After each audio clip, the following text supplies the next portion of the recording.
Hi everyone, welcome back to my channel. So this is again a new video regarding GATE Excel Botany for your 2023 GATE examination.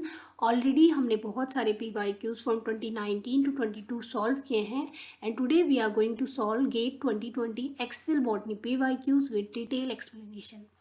So अगर आपने पहले की video नहीं देखी है तो आप जाके देख सकते हैं. So this is the first question जो आपसे गेट 2020 में पूछा गया था. So this question is from plant families. So यहाँ पे पूछा गया है indefinite stamens is a characteristic feature of which of the following plant family.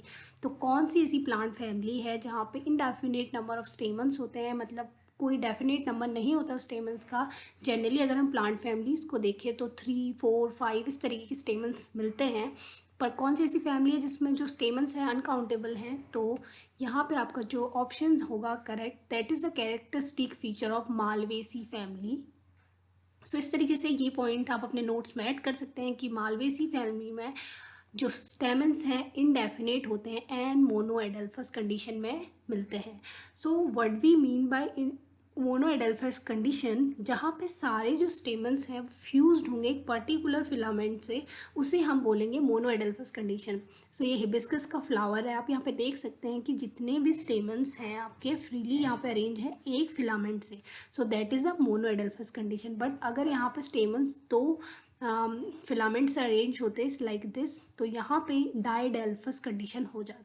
So this is a additional point कि मालवेसी फैमिली में इनडेफिनेट के साथ जो मोनोएडल्फस स्टेमन का जो अरेंजमेंट होता है दैट इज़ मोनोएडल्फस. देन अगर हम ब्रेसिकेसी फैमिली का यूनिक पॉइंट देखें तो यहाँ के जो स्टेमन्स होते हैं that are tetradynamous in arrangement, means they have 4 stamens and 2 are long and 2 are short.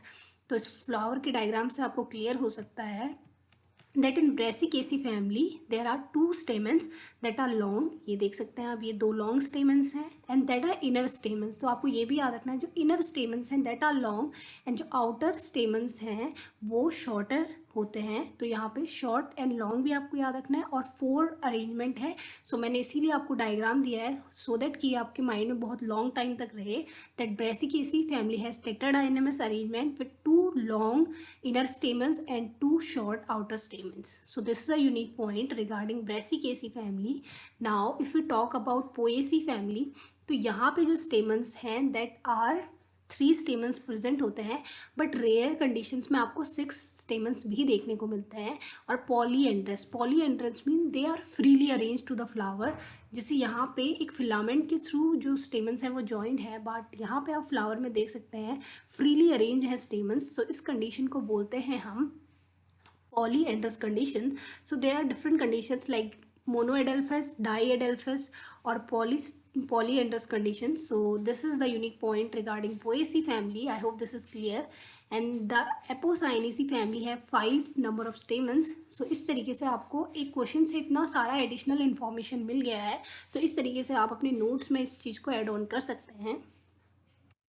Then the second question is regarding in natural condition which of the following plant does not exhibit anamolous secondary growth. So पहले भी मैंने आपको बताया है कि anamolous secondary growth means abnormal secondary growth. और अगर हम इसका ऑप्शन बोले तो राइस एक ऐसा प्लांट है जहाँ पे एनामोलस सेकेंडरी ग्रोथ देखने को नहीं मिलती है. तो करेक्ट ऑप्शन होगा option number A. So it means आपके जो तीनों प्लांट हैं ये आपके एनामोलस सेकेंडरी ग्रोथ की कैटेगरी में आते हैं, चाहे वो एलोए का प्लांट हो, यूका का प्लांट हो या ड्रेसिना का प्लांट हो. So this will give you additional information. आप अपने नोट्स में एड ऑन कर सकते हैं कि ये तीनों plant anomalous secondary growth show कर सकते हैं. It may be asked in the next examination कि इनमें से कौन सा plant anomalous secondary growth show कर रहा है. So anomalous and abnormal secondary growth does not follow the normal secondary growth in which vascular cambium produces xylem in inside or phloem on outside. Normally हमारा xylem है वो inside plant के synthesise होता है and phloem is on the outer side of cambium. But in anomalous condition opposite हो सकता है या कुछ भी यूनिक हो सकता है that may be deviated from the normal secondary growth. So यहाँ पे अगर हम देखें कुछ मोनोकॉट्स में देखने को मिलता है that is ड्रेसिना, agave plant, yucca plant, bougainvillea plant, alloy plant. So these all are the example of anamorphic secondary growth. So you can add on this point in your notes. Then the Third question, which is asked again in your GATE examination, in a typical green plant, the first stable product of Calvin cycle. So we know plant में C3 cycle and C4 cycle होता है, और आपसे पूछा जा रहा है कि जो C3 cycle है उसका पहला stable product क्या है. सो आपको यहाँ पे साइकिल पूरा रिमेंबर होना चाहिए, तभी आप आंसर कर सकते हैं. सो वी कैन सी हमारा जो C3 साइकिल या कैल्विन साइकिल होता है वहाँ पे Rubisco RUBP rubulose 1,5 bisphosphate in presence of CO2 by the enzyme Rubisco. तो यहाँ पे क्या बनता है, पहला जो फर्स्ट स्टेबल प्रोडक्ट बनता है दैट इज 3PGA, 3-phosphoglycerate, और we can say 3-phosphoglyceric acid. So I have already told you कि आपको सारे C3 cycle, C4 cycle, photorespirations, light reaction, dark reaction के एंजाइम्स, उनके स्टेप्स पता होने चाहिए, कौन सा स्टेबल प्रोडक्ट है ये भी आपको पता होना चाहिए. सो यहाँ पे जो आपका करेक्ट ऑप्शन हो जाता है this is option number D. So यहाँ पे first stable product in Calvin cycle is 3-phosphoglycerate, और we can say 3-phosphoglyceric acid which is form by RUBP when react with the oxygen in presence of Rubisco enzyme. Then this is again a question for 1 marks, that 2-methoxy 3,6-dichlorobenzoic acid belong to which class of plant hormone, or we can say plant growth regulator. तो यहाँ पे आपको जो option दिए गए हैं that is synthetic auxin, synthetic cytokinin, strigolactone, brassinosteroid. तो यहाँ पे जो करेक्ट आंसर है that is synthetic auxin. So 2-methoxy 3,6-dichlorobenzoic acid is a oxin, synthetic oxin. If we talk about other example of synthetic oxin, so we can know 2,4-D, 2,4-dichlorophenoxic acetic acid is also a synthetic oxin. ये भी आप याद कर सकते हैं. Indole 3-propanoic acid is also a synthetic oxin. Alpha naphthalene acetic acid NAA, it is also a synthetic oxin. 2,4-T 2,4,5-trichlorophenoxic acetic acid, ये सब synthetic auxin के एग्जाम्पल्स हैं. If you talk about synthetic cytokinin, so यहाँ पे 6-benzyl aminopurine and 6-फरफ्यूराइल aminopurine और kinetin जिसे हम बोलते हैं, this is the example of synthetic cytokinin. I hope ये भी आप अपनी नोट्स में ऐड ऑन कर लेंगे कि और कौन कौन से सिंथेटिक ऑक्सिन्स और सिंथेटिक साइटोकाइनिन्स होते हैं. So this is a very simple question, अगर आपको पता होगा तो डायरेक्टली आप आंसर कर सकते हैं. So this is a next question जो आपसे net type numerical type question में पूछा जाता है और जहाँ पे नेगेटिव मार्किंग नहीं होती है. So an mRNA of a nuclear encoded plant gene DSH20 has an ORF of 1353 nucleotide. एक mRNA में आपके पास ओपन रीडिंग फ्रेम में इतने न्यूक्लियोटाइड है 1353, provided that the average molecular weight of a amino acid is 110 Dalton. आपका एक amino acid का wait average 110 Dalton है. Calculate the molecular weight of DSH20 protein in kilo Dalton. तो यहाँ पे आपको बताया है this is a nucleotide. Suppose हमारे पास एक 1353 का एक न्यूक्लियोटाइड है, उससे हमें एक प्रोटीन बनाना है, तो उस प्रोटीन का क्या वेट होगा. सो this is a very simple question. अगर आपको मॉलिकुलर बायोलॉजी का कॉन्सेप्ट क्लियर है तो आप इसे सॉल्व कर सकते थे इन एग्ज़ाम. सो हमें पता है कि 3 न्यूक्लियोटाइड, अगर हमारे 3 न्यूक्लियोटाइड मिलके एक कोडॉन बनाते हैं, एंड यहाँ पे आप जैसे AUG है, it is made of 3 nucleotide and it will give a 1 codon. Then हमारा एक कोडॉन मिलके एक अमाइनो एसिड को कोड करता है. हमें पता है कि AUG या स्टार्ट कोडॉन है जो मिथ्योनिन के लिए कोड करता है, अगर वो स्टार्ट कोडॉन की तरह एक्ट करता है. सो दिस इज क्लियर कि 3 न्यूक्लियोटाइड मिलके एक कोडॉन बना रहे हैं और एक कोडॉन जो है एक अमाइनो एसिड के लिए कोड कर रहा है. अब हमारे पास कितने न्यूक्लियोटाइड हैं, we have 1353 nucleotides.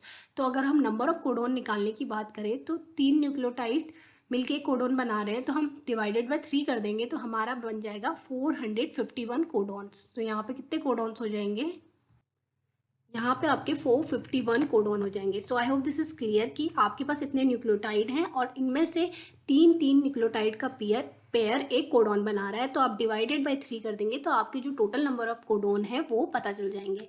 Now you know कि 451 कोडॉन है और एक कोडॉन मिलके एक अमाइनो एसिड को कोड कर रहा है. तो 451 कोडॉन से आपके 451 अमाइनो एसिड जो हैं कोड होंगे.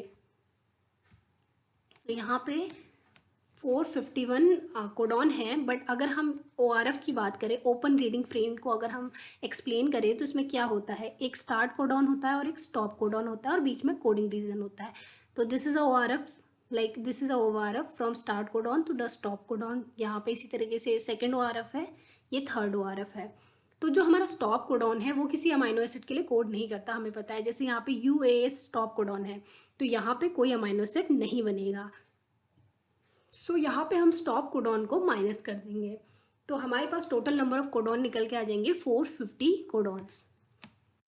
तो 450 codon will code for 450 amino acid. You know that one amino acid का जो एवरेज मॉलिकुलर वेट है दैट इज 110 डाल्टन। सो यहाँ पे 450 मल्टीप्लाई करेंगे आप, 450 अमाइनो एसिड है, एक अमाइनो एसिड का 110 है, 202 अमाइनो एसिड का कितना हो जाएगा इंटू 2, तो 450 अमाइनो एसिड का कितना हो जाएगा 450 into 110, and that will give you a value of 495,000 Dalton. तो इतना डाल्टन आपका जो अमाइनो एसिड का वेट है वो आएगा, but you have to give the answer in kilodalton, so आप 1000 से डिवाइड कर देंगे so that you will get answer of 49.5 kilodalton. I hope this question is clear. This is a very simple question. आपको समझना है कि 3 nucleotide मिलके एक कोडॉन बना रहे हैं, एंड एक कोडॉन एक अमाइनो एसिड के लिए कोड कर रहा है। 3 न्यूक्लियोटाइड, एक कोडॉन एक अमाइनो एसिड। तो यहाँ पे 153 न्यूक्लियोटाइड हैं, उनका से आप नंबर ऑफ कोडॉन निकाल लेंगे। स्टॉप कोडॉन किसी अमाइनो एसिड के लिए कोड नहीं करता, तो 450 कोडॉन हो गए। It means we have 450 amino acid.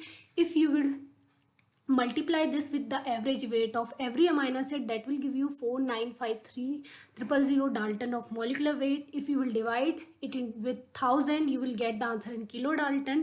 I hope this is clear. अगर आपको नहीं समझ आया है numerical question, you can again watch this video from the starting for this question, then it will be very clear to you. I hope this is clear. So यहाँ पे जो answer होगा that will be 49.5 kilo Dalton. So this is a question. In a typical angiosperm, under natural condition, primary meristem usually established during. So आपका primary meristem का establishment कब होता है? That we know कि during the embryogenesis हमारा जो primary meristem है वो establish हो जाती है। Secondary growth तो बहुत later stage में होगी, तो secondary growth से पहले तो हमारा primary meristem बन ही जाता है। तो इस ऑप्शन को आप इस तरीके से eliminate कर सकते थे। If we talk about vegetative phase, ये भी लेटर मीन्स प्लांट जब ग्रो कर जाता है उसके बाद देखने को मिलती है। तो यहाँ पे इस तरीके से हमारा ये कुछ आंसर भी गलत है और गैमेटोजेनेसिस भी यहाँ पे रॉन्ग हो जाता है। So the correct option is option number B. So this is again a question. Among the following, which best describe an organism that live at the expense of other organism, harmful but not usually killing it? So यहाँ पे एक organism है जो दूसरे organism पे dependent है for living, उसके लिए हार्मफुल भी है बट उसे किल नहीं कर रहा है, बिकॉज उससे अगर वो किल कर देगा तो फिर वो खुद किस पे सर्वाइव करेगा। So we talk about predator. हमें पता है कि सिम्बायोटिक जो रिलेशनशिप है उसमें हमें गेन होता है, दोनों ही एक दूसरे पे म्यूचुअली डिपेंडेंट होते हैं, तो यहाँ पे ये तो ऑप्शन नहीं हो सकता। If we talk about predator, तो प्रेडेटर हमेशा अपने जो प्रे है उसको किल कर देता है, and same with the prey, जो है प्रे अपने प्रेडेटर की वजह से किल हो जाता है। But if we talk about parasite, so parasite continuously, जिस भी ऑर्गेनिज्म पे पैरासाइट होता है कंटिन्यूसली उसकी बॉडी से न्यूट्रिएंट लेता है, उसके लिए हार्मफुल होता है क्योंकि उसके न्यूट्रिएंट्स को अपटेक कर रहा है, उसको वीक कर देगा बट उसे किल नहीं करेगा, because parasite need that organism for their own survival. That's why जो पैरासाइट्स हैं they do not kill their hosts, they survive on their host. So यहाँ पे वो अपने होस्ट के लिए हार्मफुल होते हैं but they do not kill there host. So the correct option will be D. यहाँ पे आपको थोड़ा सा लिटिल बिट थिंक करना था and you will get to the correct option.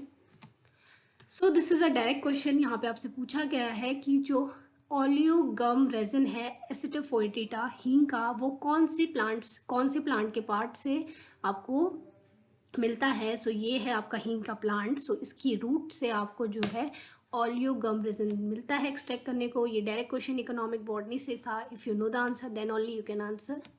So this is again question from plant diseases that Buccaneer disease or foolish seedling disease is caused by। तो यहाँ पे पूछा गया है कि कौन से ऑर्गेनिज्म से होती है, either it is a fungus, bacteria, virus or mycoplasma।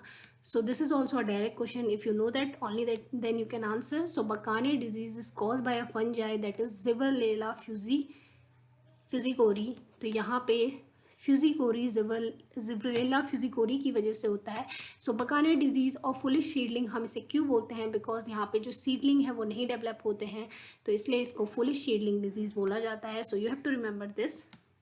Then this is again a question from Gate Botany. Which of the following chemical is used for doubling of chromosome during the production of double haploid in crop plant? So this is a very common question. बहुत बार आपने इसका answer पढ़ा होगा. For doubling the chromosome number we use colchicine treatment. तो यहाँ पे correct option हो जाता है option number C. So colchicine is an important mutagen that work by preventing microtubule formation and double the number of chromosome. अगर microtubule का formation नहीं होगा तो chromosome half नहीं होंगे, then you can double your chromosome number. And it is used to develop the polyploid plant and function as a mitotic poison by producing many mutagenic effect on the plant. So ये additional things हैं by for colchicine. So if you talk about glufosinate, it is a semi-translocating herbicide that will inhibit glutamine synthetase.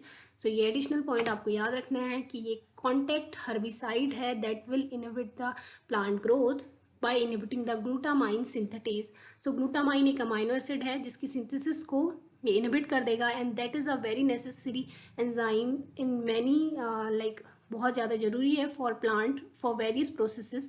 तो यहाँ पे ग्लूफोसिनेट जो है plant का एक herbicide है, एंड हाइग्रोमाइसिन जो है प्रोकैरियोटिक एंड यूकैरियोटिक इनहिबिटर है फॉर ट्रांसलेशन, बिकॉज ये प्रोटीन सिंथेसिस को इनहिबिट करता है by interfering with the translocation of 70S ribosomal subunit and inducing the misreading of mRNA template. तो mRNA की misreading करवा के ये क्या कर देगा, आपकी जो प्रोटीन सिंथेसिस है उसको इनहिबिट कर देगा.